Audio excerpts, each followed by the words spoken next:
Salam sehat selalu dan bagi teman-teman semua tentunya sudah mengetahui hasil-hasil pertandingan di grup A dan bersama dengan saya Bung Ropan masih di Rai Soccer TV. Hasil pertandingan yang saya maksudkan tadi adalah Belanda menang melawan Qatar 2-0 dan kemudian kejutan besar juga terjadi Senegal walaupun tanpa Sadio Mane, juara Afrika ini menghentikan harapan, ambisi dari Ekuador, salah satu wakil dari Amerika Latin, dengan kemenangan 2-1.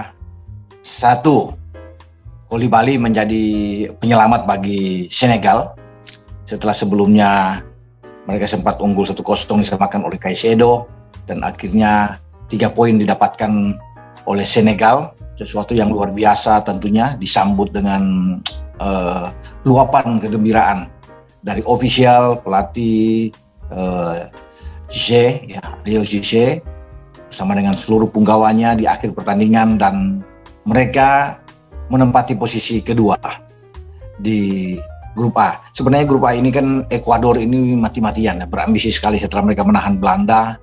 Ekuador sudah membuka pertandingan di laga pertama, mengalahkan tuan rumah juga dengan 2-0, dan ada harapan bahwa Ekuador ini bisa lah menjadi kuda hitamnya, apalagi mereka punya striker yang bagus, Enner Valencia, yang sudah mencetak sejauh ini 3 gol di Piala Dunia.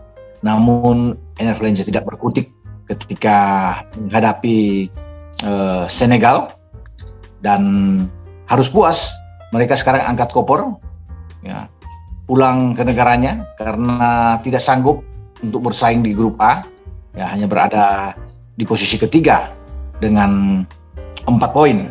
Senegal kemenangan menghadapi Ekuador ini membuat mereka itu ada 6 poin, walaupun mereka sempat kalah sekali dari Belanda ya di pertandingan sebelumnya. Namun hasil ini cukup bagus lah buat mereka untuk bisa melangkah sampai di fase gugur di babak per-8 final Piala Dunia 2022 di Qatar.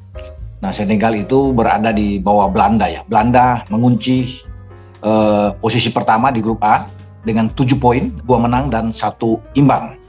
Kita lihat Belanda melawan tuan rumah Qatar. Qatar yang tidak lagi punya peluang karena sudah dengan 2 kekalahan sebelumnya melawan Ekuador, dan Senegal sepertinya memang tidak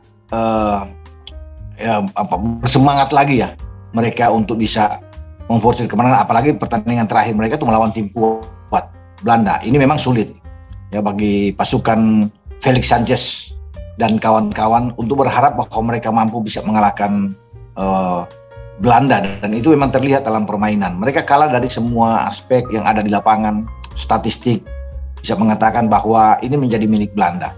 Jadi kalau bilang Belanda bisa menang walaupun dengan 2-0, tapi Belanda juga hanya ingin mendapatkan 3 angka agar mereka itu ada di posisi atas ya.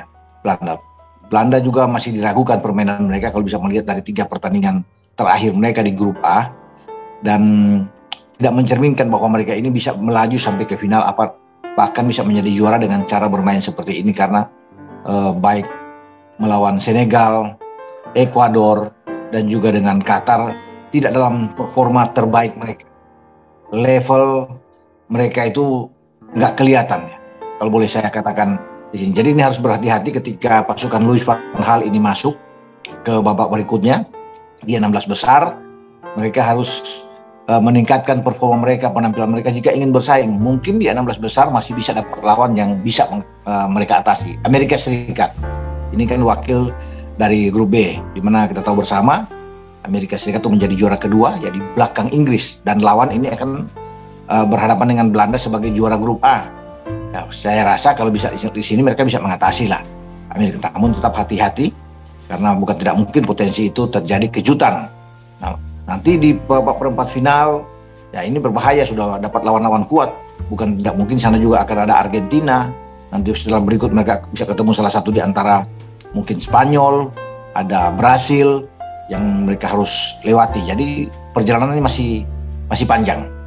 Kemarin saya lihat ketika di starting 11 itu Van Gaal sebagai pelatih memainkan memang agak berbeda. Kalau di belakang oke lah, Noper di bawah Mistar dengan dikomandoi oleh Virgil van Dijk, ada Nathan Ake, dan juga ada Timber. Ini 3 pemain bermain dengan 3 belakang ya, menjadi hal yang sangat terus dikembangkan oleh Van Gaal di 3 pertandingan terakhir. Tapi di tengah selain Frenkie de Jong, ada Dumfries di kanan, ada Daley Blind di kiri, kemudian Martin de Roon yang dimainkan lebih awal ya. Saya tidak melihat juga di sana ada apakah Berghuis dimainkan atau Bergwijn. Memang dari babak kedua dimainkan Bergwijn di sana ya. Koop Meiners juga ada bermain tapi tidak dimainkan secara di awal ya sebagai starter, ada di babak kedua. Yang justru menjadi penempatan bagus adalah Davy Klaassen. Setelah dia mencetak gol pada pertandingan sebelumnya, Davy Klaassen selalu dimainkan ya. Bahkan dia berdiri di belakang 2 pemain depan, 2 pemain yang diandalkan oleh Louis van Gaal. Setelah ada 4 gelandang yang saya sebut tadi dengan motor serangan tetap dijalankan, diemban oleh Frenkie de Jong dalam pertandingan ini, dan de Jong telah membuktikan kapasitas dia sebagai pemain yang baik dengan 1 gol dia setelah Cody Gakpo bisa membuat gol buat Belanda. Nah di lini depan itu Van Gaal menempatkan Memphis Depay untuk pertama kali bermain. Dia tidak menempatkan pemain-pemain lain ya, walaupun ada Luuk de Jong di sana atau Vincent Janssen. Janssen masuk di babak kedua, tapi Depay langsung main dengan anak muda ya dari PSV Eindhoven, Cody Gakpo. Dan saya tertarik melihat Cody Gakpo ini. Dalam setiap pertandingan dia mencetak gol. Sekarang dia sudah mencetak 3 gol. Setelah kemarin ke gawang Qatar, dia juga memecah kebuntuan Belanda yang terus bisa menekan lawan, dan akhirnya dialah yang mencetak gol buat Belanda sebelum ada Frenkie de Jong. Dan ini pemain bagus memang, pemain yang bertalenta, punya masa depan baik. Apalagi didukung oleh pemain-pemain yang berpengalaman, Davy Klaassen ya, yang sangat mobile di lapangan tengah juga bersama dengan Martin de Roon, ada Frenkie de Jong. Ini saya pikir kombinasi yang sangat bagus ya, yang didapatkan oleh Louis van Gaal untuk bermain dengan gelandang-gelandang yang saya sebut tadi. Dan bukan tidak mungkin bahwa Klaassen terus akan dimainkan bersama dengan Frenkie de Jong dan Martin de Roon di tengah, yang menjadi inti kekuatan bagi Belanda. Karena Belanda harus bisa menemukan pemain-pemain tengah yang bagus untuk masuk ke fase gugur. Karena fase gugur ini faktor mental ya. Kalah out langsung, tidak ada lagi seperti di fase grup. Sehingga bagi Van Gaal saya pikir oke lah, mungkin dia masih mencoba-coba di 3 pertandingan, tapi sekarang dia sudah bisa mendapatkan 3 pemain yang disebut tadi. Dan ini adalah kunci kekuatan. Di samping Dumfries di kanan, dan juga ada Daley Blind yang bisa masuk dari sisi flank. Dan semoga Belanda ini menjadi salah satu juga tim yang menakutkan bagi tim-tim unggulan lainnya, karena Belanda belum pernah menjadi juara selain 3 kali runner up di sejarah Piala Dunia, 74, 78 dan terakhir di 2010 ketika mereka kalah lawan Spanyol di final.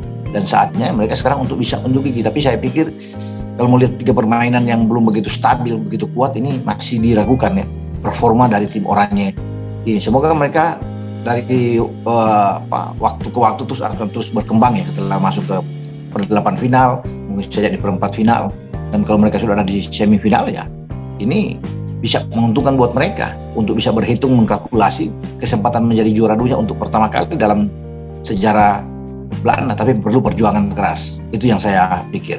Oke, sampai di sini dengan saya Bung Rovan untuk mereview pertandingan yang ada di grup A ketika Belanda sebagai juara grup dan Senegal menjadi runner up, dan Senegal akan menantang Inggris di pertandingan per-8 final babak 16 besar. Ingat, bola itu bulat, giring terus.